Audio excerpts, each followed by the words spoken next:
Did you know that as of 2020, there have been 59 presidential elections?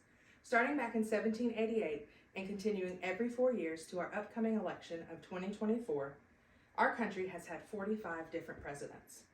So, what goes into deciding who will run our entire country?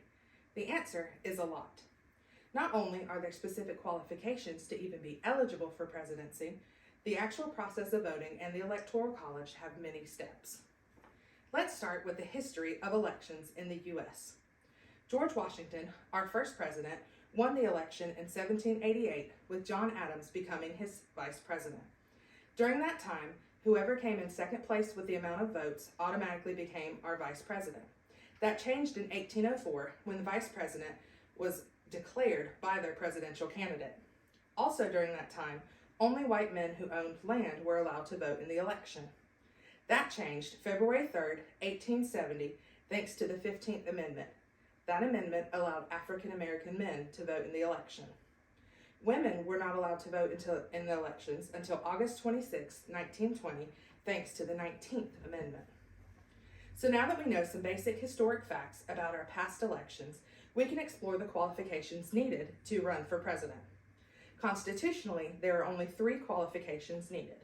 The president must be at least 35 years of age, the president must be a natural-born U.S. citizen, and the president must have lived in the United States for 14 years consecutively.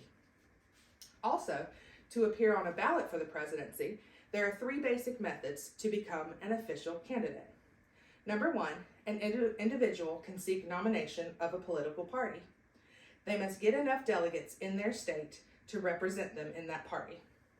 Number 2, an individual can run as an independent party, and then they must petition each state to have their name on ballots. And number 3, an individual can be a write-in candidate. This means any person who meets the requirements to be president can have their names written on ballots by voters.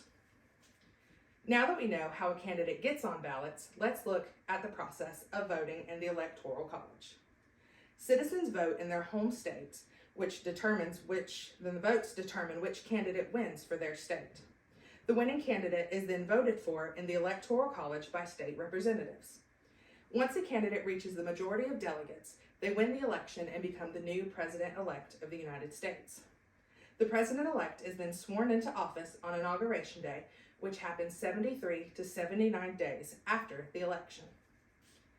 There is a lot that goes into the presidential election process, from the changes in who can vote, the qualifications of becoming the president, and the actual voting process. Hopefully, I was able to give you a better understanding of how we as a country elect our president. Thank you.